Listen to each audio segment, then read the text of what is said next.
تو نبی صلی اللہ علیہ وسلم نے فرمایا کہ اگر کسی نے مسواک کی لکڑی کے برابر اگر کسی کی کوئی چیز ناحق جھوٹی قسم کھا کر حاصل کی تو اس کے بدلے وہ جہنم کا ایندھن بنے گا۔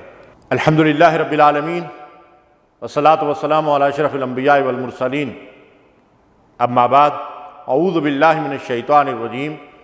قتل الخراصون، ہلاک ہو گئے جھوٹ بولنے والے۔ اللہ تبارک و تعالی ہمیں جھوٹ سے اپنی حفظ و امان میں رکھے۔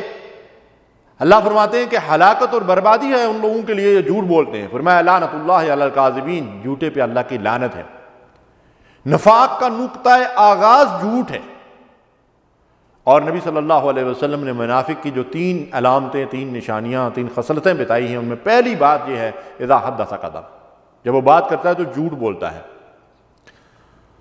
نبی صلی اللہ علیہ وسلم نے جن 3 گناہوں کا ذکر کیا، فرمایا کہ یہ ہلاک کر دینے والے گناہ ہیں: اللہ کے ساتھ شرک کرنا، والدین کو ایذا پہنچانا، تکلیف دینا، اور فرمایا جھوٹی گواہی دینا۔ یہ ہلاک کر دینے والے گناہ ہیں۔ اور فرمایا کہ مومن سب کچھ ہو سکتا ہے لیکن جھوٹا اور خائن نہیں ہو سکتا، یعنی بددیانتی اور جھوٹ یہ ایمان کے بالکل متضاد چیزیں ہیں۔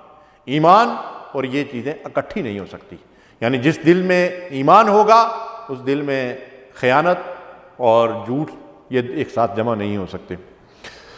رسول اللہ صلی اللہ علیہ وسلم نے فرمایا کہ قیامت کے دن اللہ اس شخص کو سخت عذاب دے گا، نہ اس کو گناہوں سے پاک کرے گا، نہ اس سے کلام کرے گا، جو جھوٹ بول کر کوئی چیز فروخت کرے۔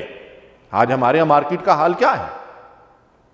جھوٹی قسمیں کھا کر ہم مال فروخت کرتے ہیں۔ قیامت کے دن اللہ اس قدر غضبناک ہوگا اس شخص پہ کہ نہ اس کو گناہوں سے پاک کرے گا اور نہ اس سے بات کرے گا۔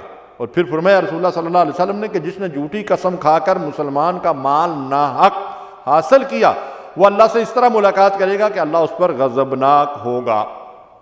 ایک موقع پہ اللہ کے رسول صلی اللہ علیہ وسلم نے جب یہ بات ارشاد فرمائی تو لوگوں نے عرض کیا کہ یا رسول اللہ صلی اللہ علیہ وسلم، اگرچہ وہ کوئی حقیر سی چیز بھی ہو، تو نبی صلی اللہ علیہ وسلم نے فرمایا کہ اگر کسی نے مسواک کی لکڑی کے برابر اگر کسی کی کوئی چیز ناحق جھوٹی قسم کھا کر حاصل کی تو اس کے بدلے وہ جہنم کا ایندھن بنے گا۔ دراصل یہاں سمجھنے کی بات یہ ہے کہ مسئلہ مسواک کی لکڑی کا یا لاکھ اور کروڑ روپے کا نہیں ہے، مسئلہ یہ ہے کہ وہ آدمی جھوٹی قسم کھا رہا ہے جس کی وجہ سے اس کو یہ سزا مل رہی ہے۔ اللہ تبارک و تعالی ہمیں اس سے محفوظ رکھے۔